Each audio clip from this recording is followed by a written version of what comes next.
Президент Садыр Жапаров бүгүн 11 декабрда Баткен облусуна 2 күндүк жумушчу сапары менен барды. Анын алкагында Жапаров чек ара жаңжалында талкаланган Аксай жана Капчыгай айылдарындагы үйлөрдүн калыбына келтирилгенден кийинки абалын көрүп чыкты.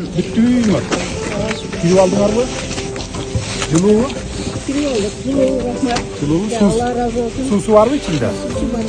Kirip görüp çıksak bolobу? 2022 жылдын 14-17 сентябрындагы окуяда айыл өкмөттө 183 үй жабыркаганы маалымдалат. Аксай жана Капчыгай айылдарында чек ара жаңжалында талкаланган үйлөрдү калыбына келтирүү, курулуш иштери аягына чыкты. Бүгүнкү күндө бардык объектилер тийиштүү инфраструктура менен камсыздалды. Тагыраагы таза суу, көчөлөрдү жарыктандыруу жана жолдорго асфальт төшөө жумуштары да аткарылган. Ушундай эле мынагы жолдогу жарыктандырууларынан жолдор асфальт төшөлүп, тротуарлар ар бир ошо Капчыгай айылы өзүңүзгө белгилүү башкы пландын негизинде курулуп, ошо айылдын дуалдары, тосмолору тосулуп берилип, бүгүн толугу менен мына буюрса ачылуу азем болду. Бийликтегилерге, ушу негизи ушу Капчыгай айылына келип жардам берген элдерге бардыгы биздин эл ыраазы да. Жеке өзүм дагы ушул элдерге рахмат айтам. Мына бүгүн 99% айыл жайга кайтадан турду десек болот.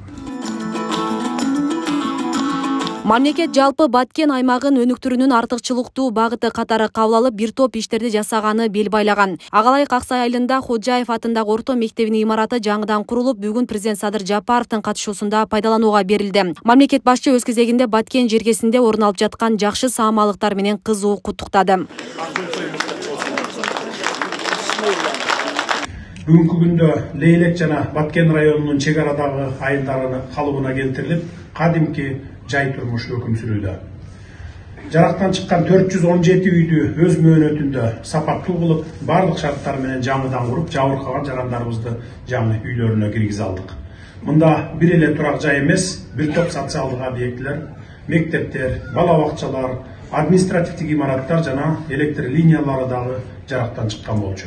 Кудайга шүгүрчүлүк, ошолордун баарын калыбына келтирип алдык. Урматтуу Баткендик агайын туугандар, Баткен облусун өнүктүрүүгө республикалык бюджеттин эсебинен жылына 500 миллион сом акча каражатын бөлүү каралган. Ага ылайык учурда 500 миллион сом Баткен облусунун эсебине толук которулуп берилди. Чек ара жаңжалында талкаланган Ходжаев атындагы орто мектебинин имараты толугу менен жаңыдан курулду. Курулушу ушул жылдын март айында башталып, белгиленген мөөнөтүндө бүткөрүлгөн. Долбоордун сметалык баасы 107 миллион 243 миң 580 сомду түздү. 270 орунду билим уя 2 кабаттан туруп, анда окуучулардын билим алуусуна бардык шарттар түзүлгөн. Окуучулар билим алуусуна абдан ыңгайлуу жакшы шарттар түзүлдү. Буюрса жакшы президенттер, министрлер чыгат го деп үмүттөнүп турабыз. Балдарыбыздан патриот балдар. Билесиздер, азыр чындыгында кыйынчылык мезгилде окуп аттык эле, бул жерге келсе жыргап эле калат балдарыбыз. Бейле кетсек, бүгүн Баткен жергесинде жогорудагы 2 айылдан сырткары 30 социалдык объектилердин ачылуусу пландалган. Анын ичинде 8 мектеп, 4 балдар бакчасы, 4 ФАП, 1 жалпы дарыгерлер борбору, УКМКнын имараты, спортзал, музей, 11 скважина, 2 тигүү цехи, ирригациялык объект жана курулуш материалдарды чыгаруучу завод бар.